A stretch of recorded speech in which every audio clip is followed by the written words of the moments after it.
ಸ್ತೋತ್ರನಾಥ. Praise the lord. ಪ್ರಿಯ ದೇವರ ಮಕ್ಕಳೇ, ಹೇಗಿದ್ದೀರಾ? ಪ್ರಾರ್ಥನೆ ಮಾಡ್ತಾ ಇರಿ, ದೇವರ ವಾಕ್ಯ ಧ್ಯಾನ ಮಾಡ್ತಾ ಇರಿ, ಅನುದಿನವೂ ವಾಕ್ಯಕ್ಕಾಗಿ ಕಾಯ್ತಾ ಇರಿ. ಈ ವಾಕ್ಯ ಅನೇಕರಿಗೆ ಸಾರ್ತಾ ಇರಿ, ಇದರಿಂದ ನಿಮಗೂ ಲಾಭವಾಗಿರುತ್ತದೆ. ನಿಮ್ಮಿಂದ 4 ಜನರ ಕಣ್ಣೀರು ಒರೆಸಲ್ಪಡುತ್ತದೆ, ನಿಮ್ಮಿಂದ 4 ಜನ ಸಂತೋಷ ಸಮಾಧಾನ ಹೊಂದುತ್ತಾರೆ. ಆದುದರಿಂದ ಬನ್ನಿ, ಈ ದಿನ ದೇವರು ನಮಗಾಗಿ ಒಂದು ಬಹುಬಲವಾದ ಒಂದು ವಾಕ್ಯವನ್ನು ಕಳಿಸಿದ್ದಾರೆ. ಯೆರೆಮೀಯನ ಬರೆದ ಪ್ರವಾದನೆ ಪುಸ್ತಕ 15ನೇ ಅಧ್ಯಾಯ 16ನೇ ವಚನ. The book of Jeremiah 15:16. ನಿನ್ನ ವಾಕ್ಯಗಳು ಸಿಕ್ಕಿದವು, ಅವುಗಳನ್ನು ತಿಂದೆನು. ನಿನ್ನ ವಾಕ್ಯವು ನನ್ನ ಹೃದಯಕ್ಕೆ ಉಲ್ಲಾಸವೂ ಸಂತೋಷವೂ ಆಗಿತ್ತು. ಓ ಸೈನ್ಯಗಳ ದೇವರಾದ ಕರ್ತನೇ, ನಿನ್ನ ಹೆಸರಿನಿಂದ ಕರೆಯಲ್ಪಟ್ಟಿದ್ದಾತನೇ. Amen. Hallelujah. Thy words were found, and I did eat them, and thy word was unto me the joy and rejoicing of my heart. For I am called by thy name, O Lord God of hosts. ಸ್ತೋತ್ರ. ಇಲ್ಲಿ ಒಬ್ಬ ಭಕ್ತನು ಹೇಳುತ್ತಾ ಇದ್ದಾನೆ, ಆತನು ಎಂಥ ಉಲ್ಲಾಸ ಸ್ಥಿತಿಯಿಂದ ಎಂಥ ಸಂತೋಷ ಪಡುತ್ತಾ ಇರುವ ಮಾತೇನೆಂದ್ರೆ, ಆತನಿಗೆ ದೇವರ ವಾಕ್ಯ ಸಿಕ್ಕುತ್ತಂತೆ. ಸಿಕ್ಕಿದ ವಾಕ್ಯವನ್ನು ಅವನೇನು ಮಾಡದ, ನಾನು ತಿಂದೆನು. ಅವನು ಆ ವ್ಯಕ್ತಿ, ಆ ಭಕ್ತರು ಏನ್ ಹೇಳ್ತಾ ಇದ್ರು, ಆ ವಾಕ್ಯ ನಾನು ತಿಂದಿದ್ದೇನೆ, ಆ ವಾಕ್ಯ ನಾನು ಸೇವಿಸಿದೆ, ಆ ವಾಕ್ಯ ನನಗೆ ಆಹಾರವಾಗಿತ್ತು.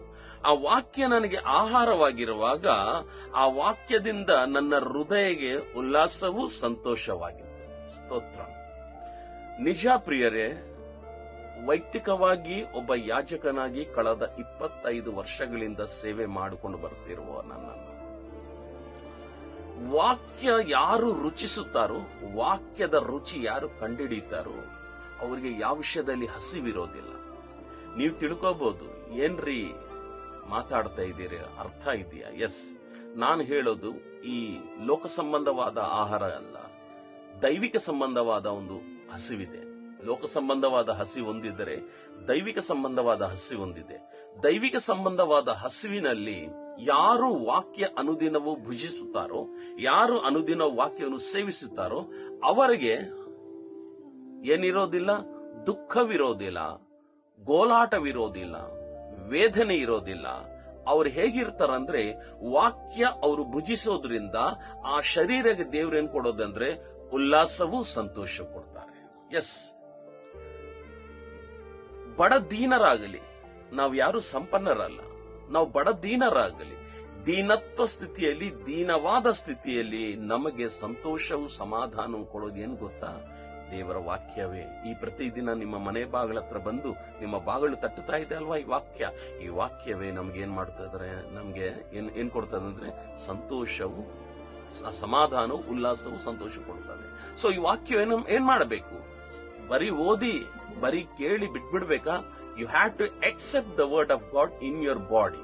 ನಿಮ್ಮ ಶರೀರದಲ್ಲಿ ಈ ವಾಕ್ಯಕ್ಕೆ ನೀವು ಸ್ಥಾನ ಕೊಡಬೇಕು, ಸೇರಿಸ್ಕೋಬೇಕು, ಸೇವಿಸಿಕೋಬೇಕು. ಆಗ ಆ ವಾಕ್ಯ ನಿಮ್ಗೆ ಉಲ್ಲಾಸವು, ಸಮಾಧಾನ ಕೊಡ್ತದೆ. ಹಾಗಿದ್ರೆ ಬನ್ನಿ, ಕೇಳುತ್ತಿರೋ ವಾಕ್ಯಕ್ಕೆ ನೀವು ಬೆಲೆ ಕೊಟ್ಟು, ಈ ವಾಕ್ಯ ಏನೋ 2 ನಿಮಿಷ 3 ನಿಮಿಷ ವಾಕ್ಯ ಹೇಳುತ್ತಾ ಇದ್ದಾರೆ, ಕೇಳೋದು ಚೆನ್ನಾಗಿದೆ ಅಂತ ಆ ಭಾವನೆಯಲ್ಲಿರಬೇಡಿ. ಕೇಳುತ್ತಾ ಇರೋ ವಾಕ್ಯ ನನ್ನ ಜೀವನದಲ್ಲಿ ದೊಡ್ಡ ಕಾರ್ಯ ಮಾಡಲಿ ಅಂತ ನೀವು ಹೊಂದಿಕೊಂಡು, ತೃಪ್ತಿ ಹೊಂದಿಕೊಂಡು ಸೇವಿಸಿಕೊಂಡರೆ ಆ ವಾಕ್ಯ ನಿಮಗೆ ಉಲ್ಲಾಸವು, ಸಮಾಧಾನ ಕೊಡ್ತದೆ.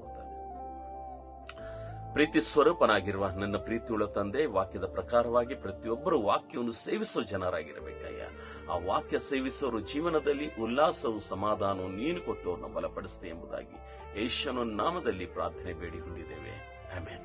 ಪ್ರಿಯ ದೇವರ ಜನರೇ, ನಾಳೆ ಮರಳಿ ಇದೇ ಸಮಯ ನಾವೆಲ್ಲರೊಟ್ಟಾಗಿ ಸೇರೋ ತನಕ ದೇವರು ನಿಮ್ಮೆಲ್ಲರನ್ನು ಕಾಪಾಡಲಿ. May God bless you. Praise the lord.